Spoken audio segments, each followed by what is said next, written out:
Go to Mouse, good point. Let's do it. Okay. So my good point here is that this is just a conversation that kind of erupted in the green room today, and I thought, why not make this my good point? Okay. Where it's Richard's kind of holding on to that, like the level of top CS or whatever like that is not what it used to be, and I don't know. He kind of has this like rose tinted glasses of like of how people played back in 2018 or 2019, and it's like, he's still holding on to the Astralis shit, right? Okay. Yeah, a little bit like that. But I'm just gonna go counter to that and say I'm saying the good thing is I'm not gonna go all the way down to like the ranks 8th through 15th ranked teams or whatever like that. But if you look at how like the top 3 teams play right now, even you could extend it a little bit to throw in like Na'Vi and Mongols, Eternal Fire on their good days. I think the level of CS that the top teams are playing, and I am mostly speaking of Vitality and MOUZ right now,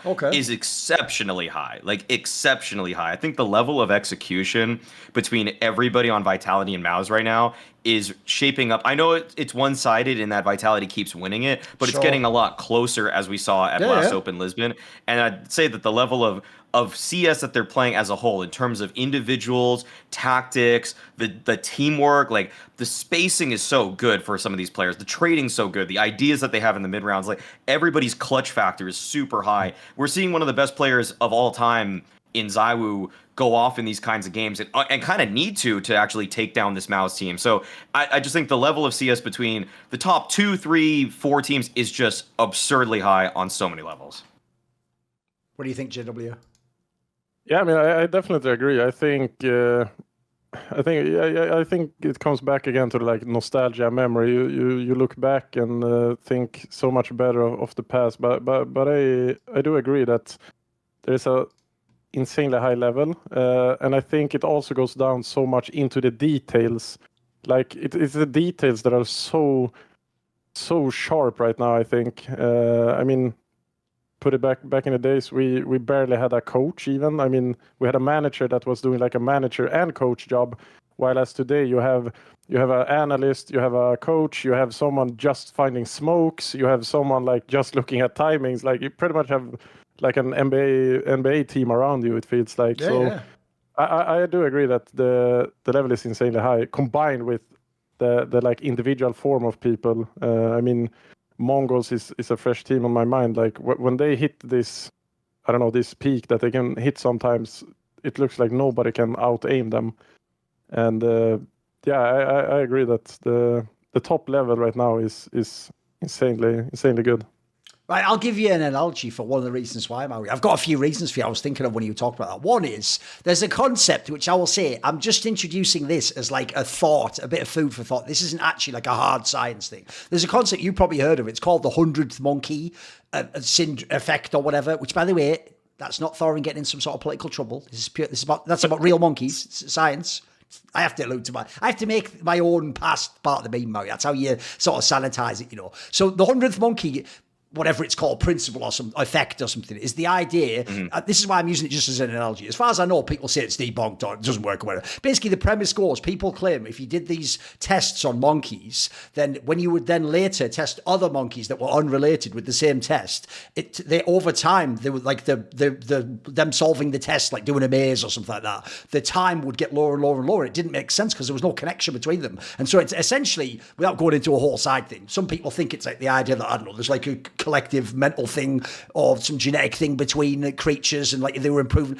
The reason I bring that up is that's not what I'm saying is happening here. But if you think of that as a concept, but instead of it being just monkeys with no connection and it's a mystery, the monkeys that were playing the game in this sense, the pro players, actually did watch the game and play each other. And the whole premise, one of the most underrated things in Counter-Strike and sports, in my opinion, is it's not really that the player today is like a genius or evolved in like a few years in the fucking video game. It's that because he got to watch Astralis play in 2018, and then all the teams played Astralis in 2018, 2018. And then all the coaches watched them. And then the next team that came along, everyone basically gradually learns and gets taught by the people who pioneer the game concepts in the meta and push them out. I mean, the most obvious example ever is just think of utility usage alone. Back in the day, it was like a couple of teams. The joke is Flusher alone was using utility like that a whole team would use now. People just didn't even use it back then. And so he was like way ahead of everyone because the joke here, I remember him saying in an interview, someone said, how do you have the highest damage? And like, because he is just like kind of a savant, he was like, I just throw the grenade when I see them. But that was actually a mind-blowing concept, Maui. Back then, people like, as if they were in like a bad matchmaking game,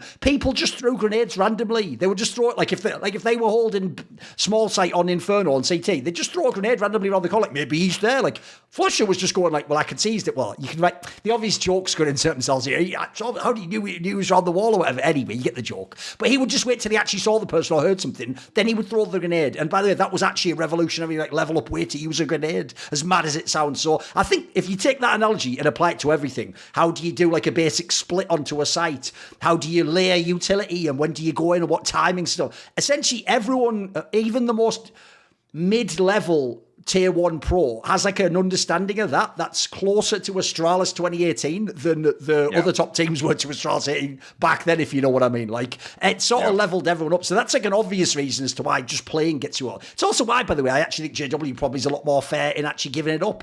If you were one of the players, it's a bit like in sports, if you were one of the players who had retired 5 years ago, you could easily just hate and be like, oh, these kids would have never beaten us. Like, well, you still play now, mates. You know if you play a scrim how good they are, etc. I notice it's like that with sports pros. Some of them give credit to the youth skill, some of them are hating them, like they never compete in my day. And then the other two reasons I had was, one is I do think that, like you say, people don't know how much of a difference it makes to have like coaches who are actually thinking about this. So it's not just products has to come up with everything the night before. This is what people wouldn't realise. The circumstances were so different. Back in the day, you might finish a game at 1 a.m. The next game might be at 9 a.m. And if you're products and or Devilwalk and or Samuelson or whatever, good luck. You just don't get to sleep. You get 3 hours sleep because you have to watch 5 demos of TSM or whatever for the next day. And by the way, that's going to be super scoffed research when you're just watching it all tired at night, watching a demo like, fuck, what can I get? In the modern day, not only are there professional coaches, half of the shit Maui gets in terms of his stats is he uses that like Anders program, Skybox Edge, where you can just look at like all the strats a team does on a map, etc.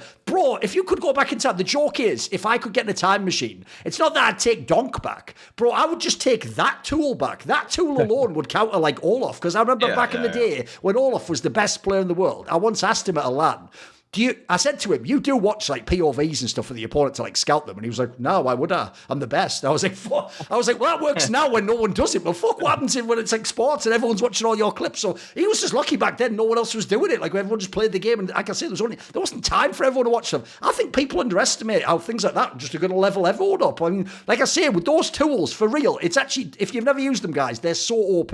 You can genuinely go right now. If I had it open, I could just, as we're talking, be like, right, eyeballers in all the CCTs they played and qualifiers, right? When they played Dust 2, how many times did they mid to be? And I could just tell you, like, oh, they do it 78% of the time, and it always starts with like a flash that goes in a short to fit. Bro, even if you watch 5 demos, you might not get that pattern, or you might not know how the free, like, that's OP. What do you think, JW? I'm sure it's very different from your day, right? Yeah, I mean, I definitely agree. And I think, as you said as well, like back in the days, it sounds it might sound wrong, but I mean, people were so much more stupid back in the days as well. Sure. As you said, like you build up a round, and you just have that round, and you think like this is the round, right? And then you had Pronax, for example, checking 2-3 demos, and you see, okay, if this smokes comes, it's always going to be this round. Yes. But today you have all these teams. They have set it up. Like now, people understand this and think about this, and like do maybe 5 rounds with that smoke. And you can never like know exactly what smoke it is. I mean, we have developed so much, and I think back in the days, people used to ask me when like new operas came up, like why is this guy like becoming so much better, so faster than maybe what you were, and blah blah. And I think it's the same thing there. I mean, I used to watch this Danish Nico opera. I stole a lot from him, and I made it better. Maybe Kenny watched some of me, made that better. Next guy watches Kenny, makes that better. I mean, all this time that I spent doing my thing, someone can kind of steal from me within a couple of hours, basically. Yes. And that just goes up the ladder, I think. Yes. And as you said, the skybox thing, like, should we have had that back in the days? I mean, everything would have looked so much different, I think. So much different. The thing is, though, logically, though, even though I made the joke, it would have counted all off if he didn't do it. You actually would have still been okay, mate, because the joke is they couldn't have studied that you were going to do that jump over the Molotov, because you didn't even know you were going to do that until 1 second before. No. So you would have still been safe. You'd be okay.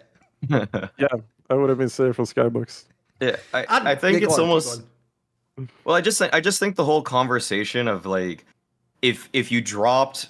It's kind of it kind of sucks to do this argument. Like, I did it on a hot take point made a long time ago where I said Monacy today is better than Simple was, or not Simple, Kenny S was at his prime. You know, it's like he's just learned a million things from all the Kenny S demos, from Devices demos, from JW, from all these people from the past, that he's just going to take all the good parts of their games, filter out all the bad stuff, and and unless he is mechanically inferior on top of that, he's already probably just going to be smarter about what he does. So it's kind of just unfair. Like, maybe I should have said this for hot take point made also, but another argument we kind of had in the green room was, like, I said, if you put today's Maus in 2018 with all of the skill set and knowledge that they have, they run the scene. They'd run the whole scene. How very dare you, sir?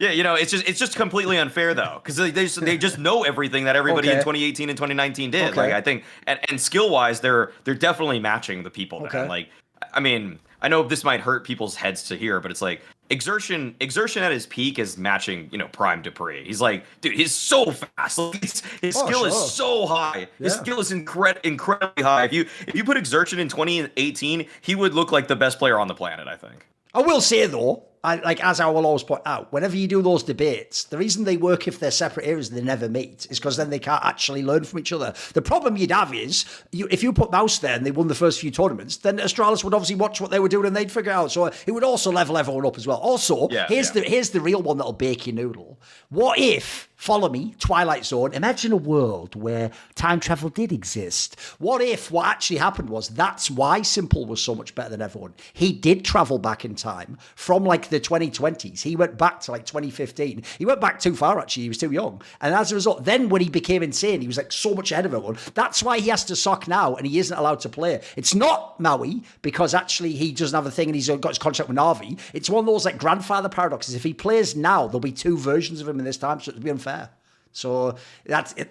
Just think about it. It's a deep something I'll consider. Yeah, I'll consider. What's funny is that 30-second thing there was better than most of those skits ESL does, because mine wasn't just copied off a movie with different words instead of the names. So whatever. It's just mad libs. I didn't have the same production value, to be fair. It would have been a lot cooler if I actually had fucking camera come in and then Chad like, wait, Marty, we've got to go 88 miles per hour or whatever the fuck that. Yeah, again, I'm actually just doing their skit there, and then Stunner like, oh fucking. Stunner would just be Biff, obviously. We'll write the whole skit out later, Murray. It's all good. We'll get it all done later on. I don't know who would be Marty McFly. That's be a bit cruel on that one to pick one. See more cool, funny, interesting clips based on topics from my content? Well, subscribe to this channel then, or, be a pleb and don't.